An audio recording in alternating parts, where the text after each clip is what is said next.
sine moj, bio sam tamo kad nebo je gorilo.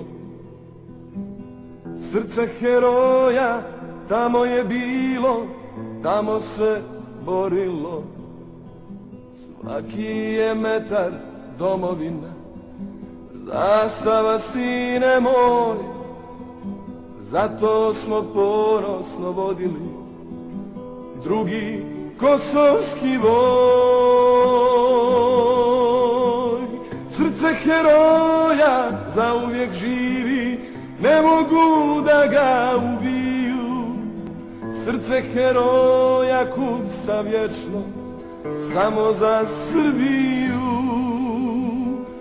Ova je zemlja rađala djecu, djecu što znaju čuvati dom.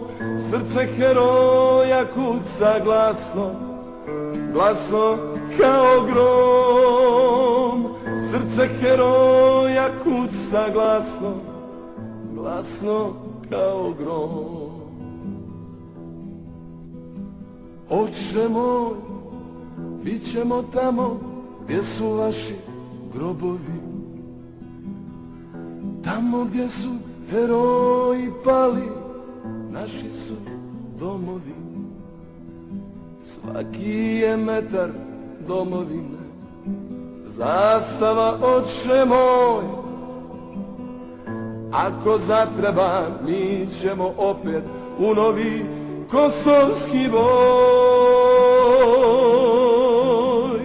Srce heroja zauvijek živi, ne mogu da ga ubiju. Srce heroja kuca glasno, samo za Srbiju. Ova je zemlja rađala djecu, djecu što znaju čuvati dom. Srce heroja kuca glasno, glasno kao grom. Srce heroja kuca glasno, glasno kao grom. Ako zatreba, mi ćemo opet u novi kosovski voj. Ako zatreba, mi ćemo opet u novi kosovski voj.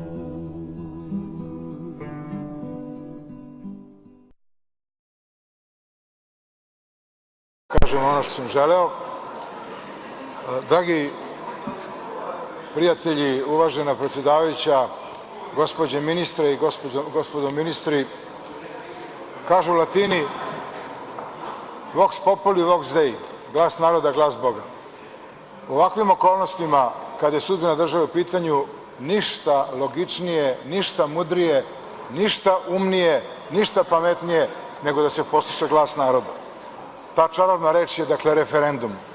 Ali referendum na kome pitanje svakako neće definisati gospodin File, referendum na kome će, izvinjam se, gospoda Dačić i Vučić dokazati svoje već poslovično poštenje i neće zloupotrebljavati svoje pozicije, neće se useliti na televizije sa nacionalnom frekvencijom, nego će, dakle, taj referendum oslikati emocionalni, socijalni, politički moment ovog trenutka, onakav kakav jeste, neopoziv, definitivan, dakle, i pre svega pošten.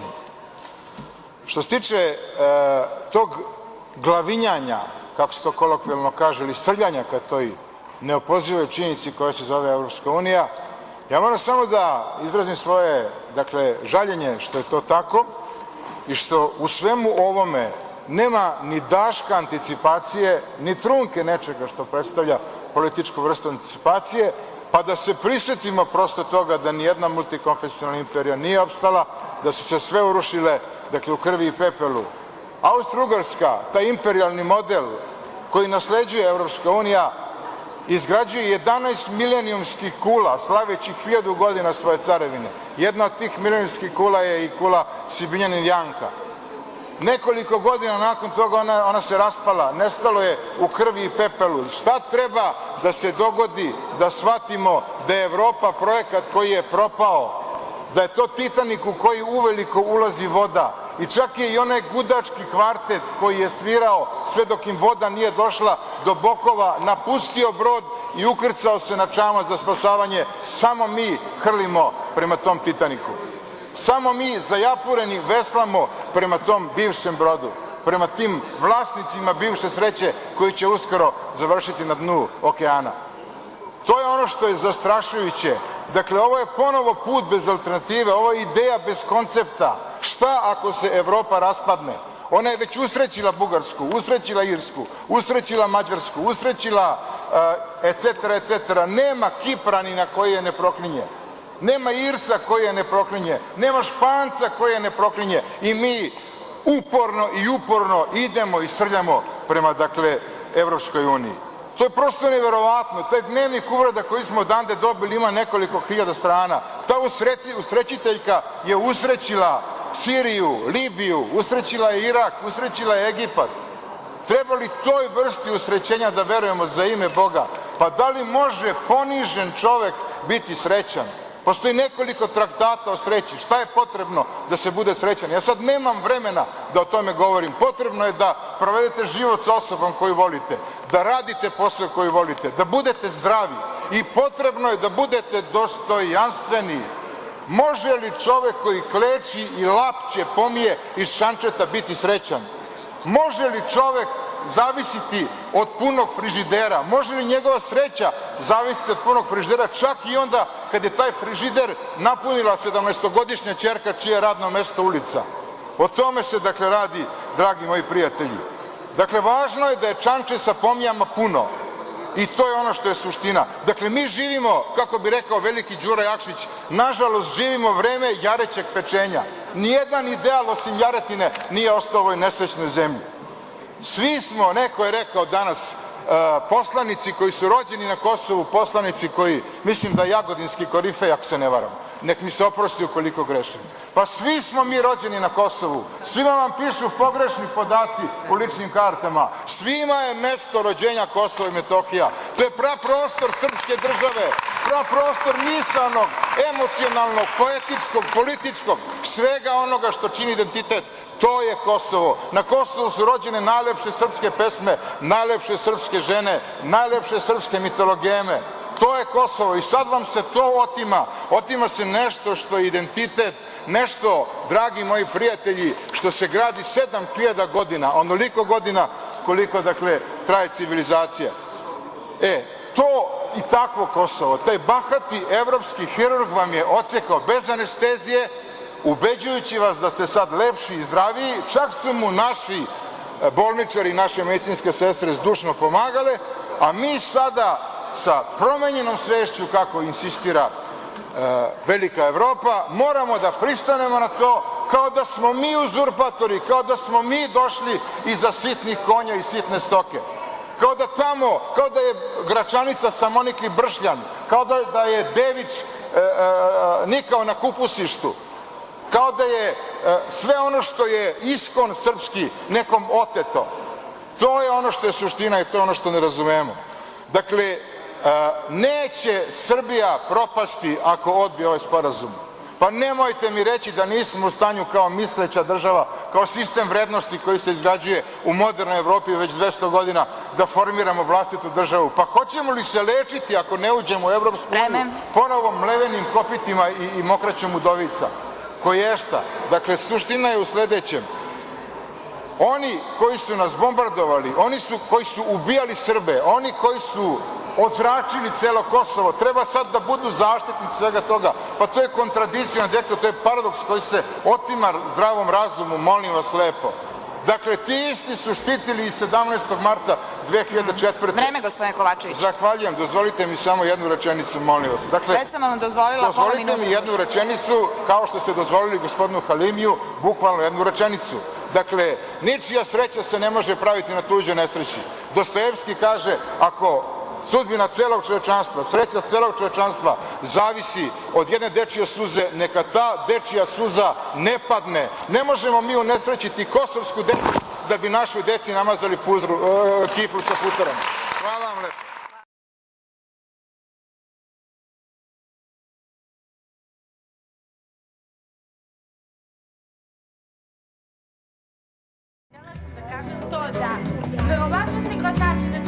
znate da nije neka konkurencija, videli ću da ostanem, zna se da je ekipa pokučena, zbog toga možda nisu glasili. Nije da ljubi ve prirode.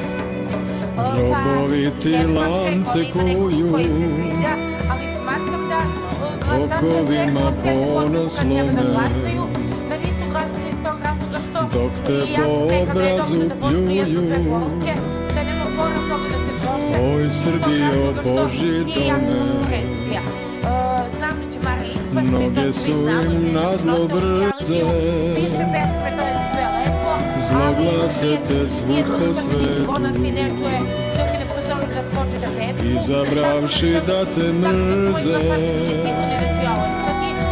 klevetom ti venac pletu. Dobro, Miljane, jako sam na 4. mestu, ti si dobro. Zabludom mi da te žene, haljine ti smradne kraje, a me mogu da izmene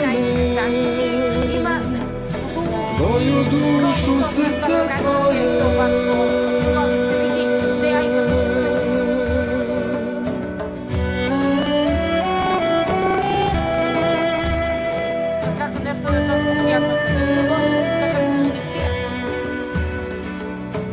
Zato žele da te kinje,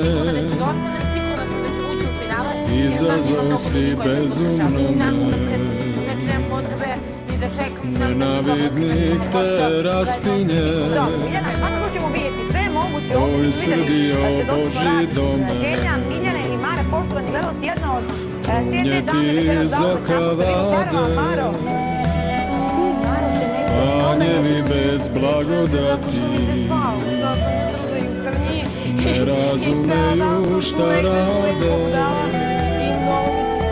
ko će nebo da oblati, ko na tebe kamen baca, greh mu u prašini piše, otačbino praotaca,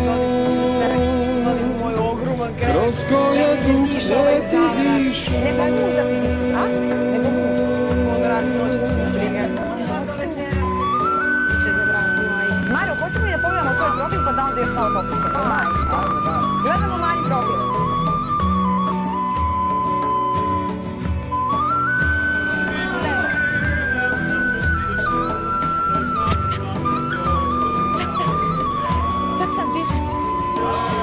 Pesni hoće da te tuku,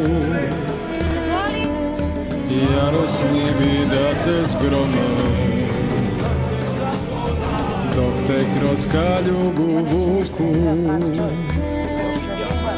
Oj Srbijo, Boži tome, vređaju te iz očaja, zbrisali bi te da mogu. Ti si im vam domašaja, ti pripadaš Hristu Bogu. Ko se gnuša Boga lika, Božju ne vidi lepotu, otadžbino mučenika, stazo večnome životu, otadžbino mučenika, stazo večnome životu.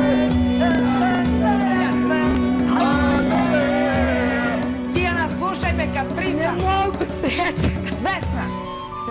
Samo je slobodna Srbija. Moja Srbija. Srpski otadžbinski front. Kad bi svako od nas viknuo Srbija je nesrećna zato što sam ja rđav čovek i rđav građanin, Srbija bi se preporodila za 3 dana i za 3 godine bi bila srećna i mi bismo svi doživjeli sreću njenu zajedno sa decom našom. U njoj bi se nakupilo toliko snage, fizičke i moralne i duhovne, da bi sve spoljašnje stege njene popucale same od sebe. Šta nam ostaje drugo do da pođemo dakle od sebe, draga braćo? Neka naši potomci vide bar jedan iskren i odvažan pokušaj od naše strane.